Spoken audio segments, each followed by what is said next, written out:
I'm Joy Wolfram. I'm an associate professor at the Australian Institute for Bioengineering and Nanotechnology and the School of Chemical Engineering at the University of Queensland in Australia. So I started out doing a bachelor's degree in biology in my home country, Finland, and followed with a master's degree in biology in Finland as well. And then I switched to more of an engineering degree, so I did a PhD in nanotechnology in China. Then I worked for over 10 years in hospitals in the United States prior to coming to Australia, to the University of Queensland. So it's really been a privilege to break down those artificial boundaries between fields. And currently I work with clinicians on a daily basis, but I also have this joint appointment in an engineering school. And so this really enables us to expand our toolkit through a multidisciplinary approach in terms of the tools we can use to solve problems in healthcare. My lab works with the text messages of the body. So the scientific term is extracellular vesicles, and they play an important role in cell communication. So both over short distances, so cells in the same tissue, but also over longer distances, so cells between organs. And these extracellular vesicles are very important in health and disease. And my lab looks at the bad messages, but also the good messages.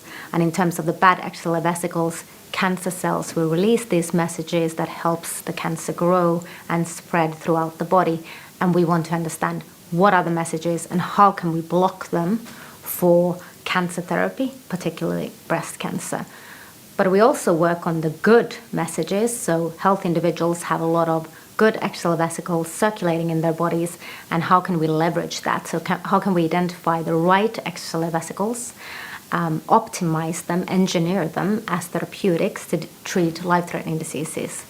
Breast cancer, when it becomes aggressive and metastatic, which is more common in triple-negative breast cancer, the cancer cells find a way to evade the immune system. And this is really what enables them to spread throughout the body and what makes the cancer deadly.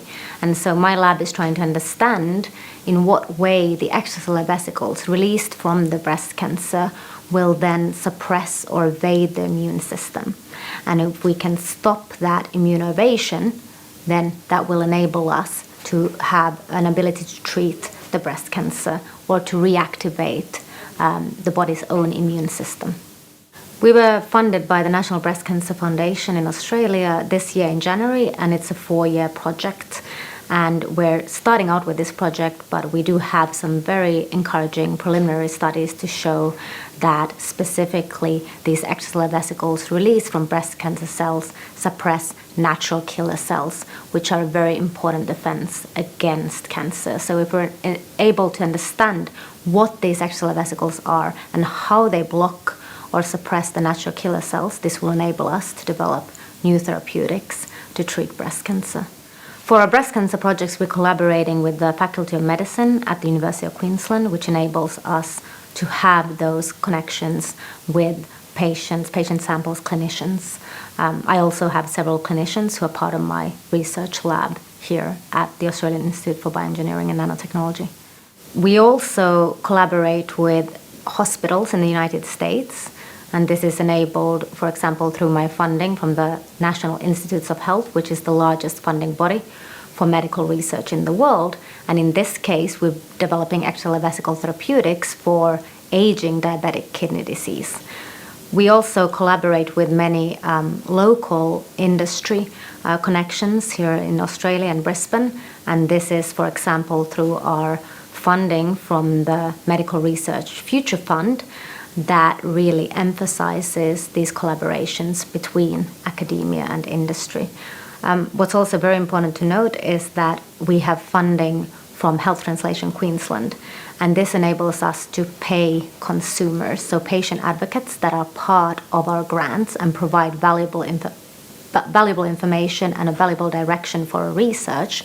And so it's important that we're able to pay them for their time. And this has been possible through Health Translation Queensland funding.